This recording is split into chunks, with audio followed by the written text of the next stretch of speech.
오늘 우리 잠언 29장 1절에서 14절의 말씀, 귀한 기쁨으로 노래하는 나라, 의의 통치자 백성에 대해서 나와 있습니다.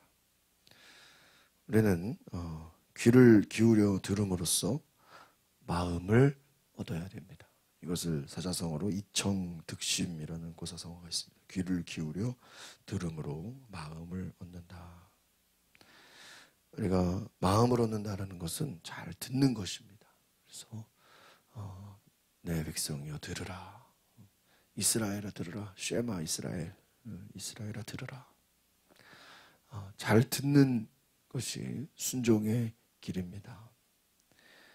잘 듣는 자는 하나님의 마음을 알 수 있고 그 말씀에 순종할 수 있는 것이죠. 우리가 하나님의 말씀을 귀를 기울여서 순종하고 들을 수 있기를 바랍니다. 특별히 잠언의 말씀은 우리에게 듣기 좋은 말이라기보다는 책망하는 말, 꾸짖는 말일 수 있습니다. 진리라는 것은 우리가 축복하고 격려하는 말도 있겠지만 살리는 말이다라는 거예요. 진리는 영을 살리는 것입니다. 그 사람의 중심을 보는 것이죠. 그래서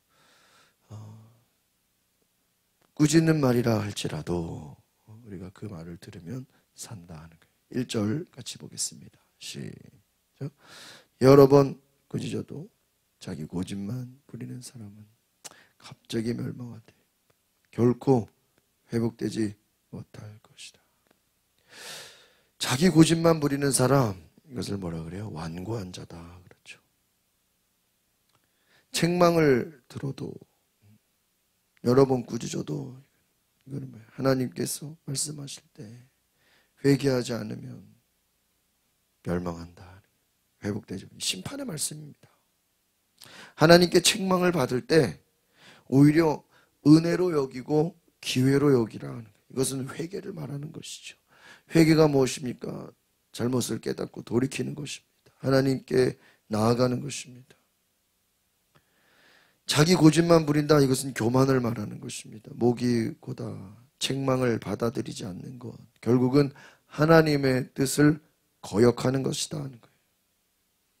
하나님의 뜻을 거역하는 것은 결국은 자신의 악함을 드러내는 것과 같다라는 것입니다. 이 말은 우리가 하나님 말씀을 들을 때 겸손히 회개하라 하는 것입니다. 책망을 은혜로 여기라 하는 것입니다. 기쁘게 받아들이라 하는 거예요. 그러면 산다는 거예요. 여러분, 회개의 목적은 무엇입니까? 우리의 영혼이 사는 것입니다. 진리의 목적은 우리에게 생명을 주는 것입니다. 그것이 책망이라 할지라도. 그리고 회개의 목적은 뭐예요? 우리가 거룩해지는 거예요. 회개의 목적은 우리가 성령을 받는 것입니다. 회개의 목적은 우리가 하나님의 음성을 듣는 것입니다. 2절을 같이 보겠습니다. 시작. 의인이 많으면 백성들은 기뻐하지만 악인이 다스리면 백성들이 싫어. 특별히 잠언에는 이 통치에 대한 말씀이 많이 나옵니다. 재판관, 왕, 또는 권력, 통치자. 하나님이 싫어하시는 건 뭐냐면 힘으로 억압하는 것, 또 공정하게 재판을 내리지 않고 억울하게 하는 것, 힘으로 군림하는 것, 하나님 굉장히 싫어하십니다. 그래서 왜 하나님께서 인간을 왕으로 두지 못하게 하셨을까? 왜 그렇죠? 인간을 왕으로 군림하게 되는 거예요. 억울하게 하고. 우리는 하나님만을 왕으로 섬겨야 되는 줄 믿습니다. 하나님만을 높이고. 그래서 의인이 많으면 백성들은 기뻐하지만 악인이 다스리면 백성들이 신음한다. 여기서 이제 재밌는 것은 의인이 많다, 이건 다수죠. 그런데 악인이 다스린다, 이거는 단수예요. 다른 말로 하면 많은 의인이 있을지라도 이 악인이 다스려버리면 어떻게 돼요? 이게 또 힘들어진다는 것입니다. 그러니까 여러분 정말 이 땅의 지도자를 위해서 기도해야 되는 줄 믿습니다. 이 이스라엘 역사를 보면 많은 왕들이, 악한 왕들이 훨씬 많잖아요. 의로운 왕보다 악한 왕들이 훨씬 많아요. 몇 배로 많아요. 그럼 어떻게 돼요? 백성들이 고통을 겪는다는 것입니다. 우리가 악인이 통치하지 않도록 기도해야 되죠. 3절 같이 읽어보겠습니다. 시작. 지혜를 사랑하는 사람은 그 아버지를 기쁘게 하지만 장녀와 어울려 다니는 사람은 자기 재물을 탕진한다. 지혜를 사랑하는 자, 뇌물에 흔들리지 않고 정의로 나라를 견고하게 세우고 거짓말에 귀 기울이지 않고 가난한 자의 형편을 헤아려 주고 억울한 일 당한 이들을 돌본다는 것. 하나님이 세우시는 공의는 이 뒤에 쭉 나온 것지만 가난한 사람의 사정을 알고 또 뇌물을 받지 않고 공의로 나라를 세우고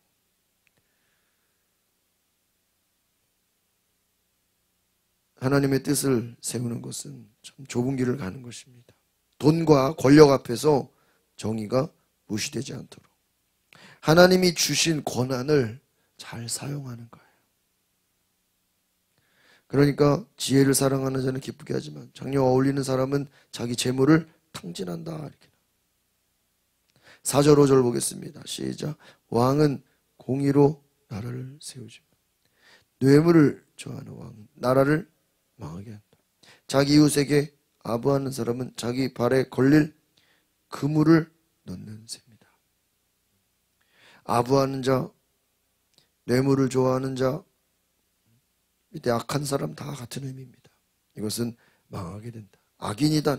악인은 무엇이라? 뇌물을 좋아하고 아부하는 자다 하는 거예요. 스스로 그물에 걸리는 자다 하는 거예요. 어리석은 자라는 건 아첨하기를 좋아하고. 여러분 오늘 재밌는 것은 어리석은 자의 특징은 바로 온전한 자, 의인을 미워한다는 거예요. 이게 참 재밌어요.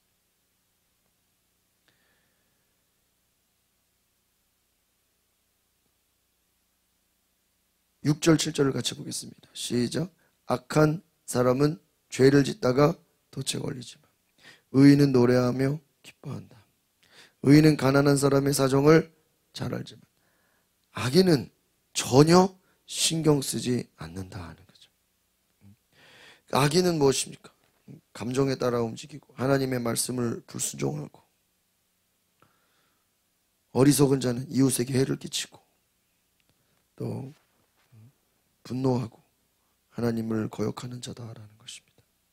그러니까 결국은 참된 지혜는 무엇입니까? 공동체를 위한 것입니다. 나도 살고 남도 살리는 것이다. 가난한 사람의 사정을 잘 알고 이들을 살피고 이들을 돕는 것이죠. 8절을 보겠습니다. 시작. 거만한 사람들은 성을 시끄럽게 하지만 지혜로운 사람은 분노를 어떻게 해요? 가라앉힐까. 어리석은 자, 거만한 자 다 똑같은 의미예요. 이들의 특징은 뭐예요? 시끄럽다. 왜 시끄러워? 싸운다는 거예요. 다툰다. 어리석음, 분노, 다툼 이게 다 종합 세트예요. 교만함, 불의, 뇌물, 탕진 다 똑같은 거예요. 9절을 같이 보겠습니다. 시작. 지혜로운 사람이 어리석은 사람과 싸우면 어리석은 사람이 화를 내든지 비웃기 때문에 그 다툼은 조용할 수 없다. 그러니까 이게 한번 말씀 잘 보면요. 어리석은 사람은 우리가 싸우려고 그러면 됩니까? 우리가 걸려드는 거예요. 어떻게 해야 되죠? 피해야 되는 줄 믿습니다. 잘 피해야 돼요. 잘못했다가 걸려들어요. 말꼬리 잡혀요. 지혜로운 자의 특징은 이웃의 노를 그치게 하고 미련한 자와의 다툼에 휩쓸리지 않는다는 거예요. 여러분 주변에서 누가 여러분 시비 걸고 싸우게 하고 막 분노를 발할 때 휩쓸리지 마시기를 바랍니다. 휩쓸리면 큰일 나요. 다투지 않도록, 화내지 않도록. 화내면 지는 거예요. 10절을 같이 보겠습니다. 남을 피 흘리게 하기를 좋아하는 사람은 정직한 사람을 어떻게 한다고요? 싫어한다. 의인은 그런 영혼을, 오늘 우리가 중요한 거예요. 악인의 특징은 뭐예요? 정직한 자. 의인을 뭐 한다고요? 싫어해요. 그러니까 여러분, 우리가 의인으로 살려면 감당해야 돼. 뭘 감당해야 되죠? 악인들은 의인을 좋아하는 게 아니라 뭐예요? 싫어해. 여러분, 거짓말하는 사람은 정직한 자를 어떨까요? 싫어해요. 진리를 말하는 자는 거짓을 말하는 자들이 막 죽이고 싶어요. 그게 예수님이에요. 예수님 진리를 말하고, 예수님 타협하지 않고, 예수님은 단호하고 타협하지 않아요.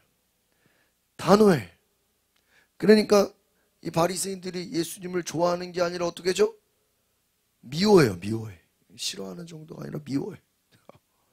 왜죠? 예수는 말이야, 타협하지 않느냐.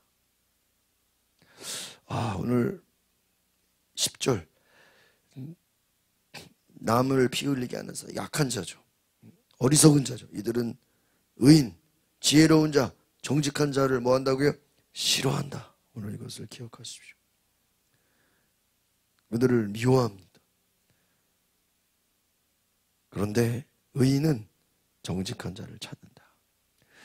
의인은 의인을 알아봅니다. 의인은 의인을 알아봐요. 또 여러분, 그런 얘기 있잖아요. 사기꾼은 사기꾼을 알아본다 그러잖아요. 죄인이 죄인을 알아보는 것처럼 의인은 의인을 알아봅니다. 여러분, 믿음의 사람이 되십시오. 11절 같이 보겠습니다. 시작.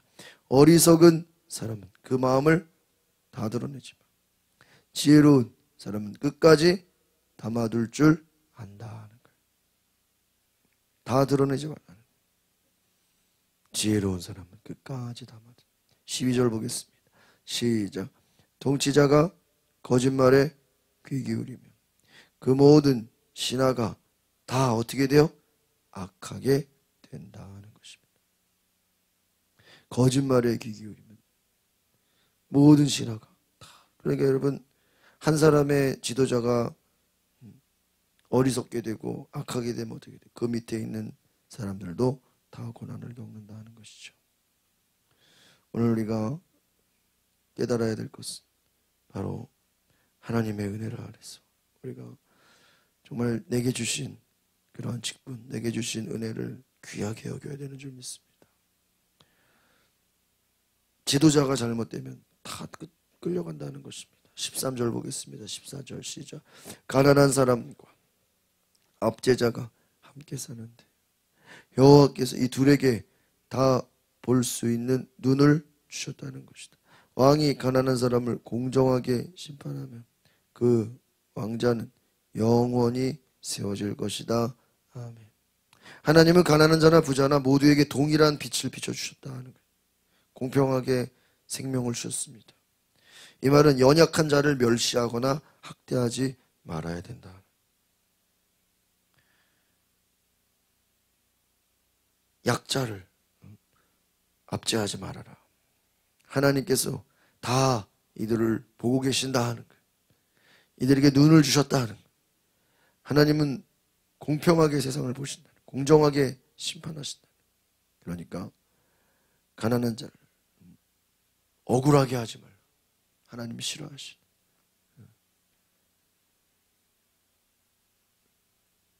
부자들에게 굽신거리고 권세 있는 자들에게 굽신거리고 가난한 자 약자들은 억압하고, 이거 하나님이 굉장히 싫어하신다.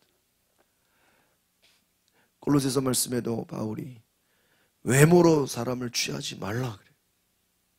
외모로 사람을 취하지 말라.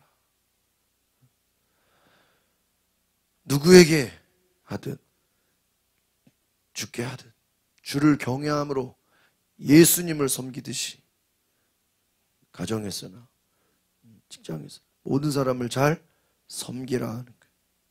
그래서 예수님께 하듯이 잘 섬길 수 있는 은혜가 있기를 바랍니다. 그래서 오늘 하나님 앞에 우리가 거룩함으로 은혜를 받아 잘 섬기는, 가난한 사람을 억울하게 하지 말고 연약한 자를 압제하지 말고 공의가 세워지고, 특별히 이 땅의 지도자들이 하나님이 주신 그 권세를, 하나님이 주신 그 은혜를 귀하게 여기고 하나님의 음성을 듣고 우리가 정말 하나님의 공의가 이루어지도록, 하나님의 나라가 이루어지도록 우리가 지도자를 위해서, 이 나라가 다 잘못되잖아요. 우리가 정말 지혜로운 하나님의 사람 되어지도록 기도할 수 있기를 바랍니다. 기도하겠습니다. 거룩하신 주님, 하나님이 주시는 지혜, 하나님이 감동하시는 지혜, 겸손과 은혜로 순종으로 하나님 앞에 나아가는 우리 모든 주의 백성들 의인이 되게 하소서. 우리가 그 말씀에 순종하여 하나님 앞에 귀를 기울이고 우리가 하나님의 나라를 이루는, 하나님의 공의를 실천하는, 하나님의 귀한 뜻이 이루어지는 놀라운 은혜를 보게 하옵소서. 저번 말씀을 통해서 악인은 의인을 미워한다고 했으니 우리가 미움받을지라도, 우리가 박해를 당하고 고난당할지라도 타협하지 말고 진리의 길, 십자가의 길을 갈 수 있게 하옵소서. 예수 그리스도 이름으로 기도하옵나이다. 아멘. 우리 시간에 기도하실 때 하나님, 우리가 진리 안에 서게 하소서. 불의와 타협하지 말고 끝까지 믿음으로 의의 길을 가게 하시고 하나님의 지혜로 살게 하소서. 나같이 주여 부르고 동성으로 기도하겠습니다.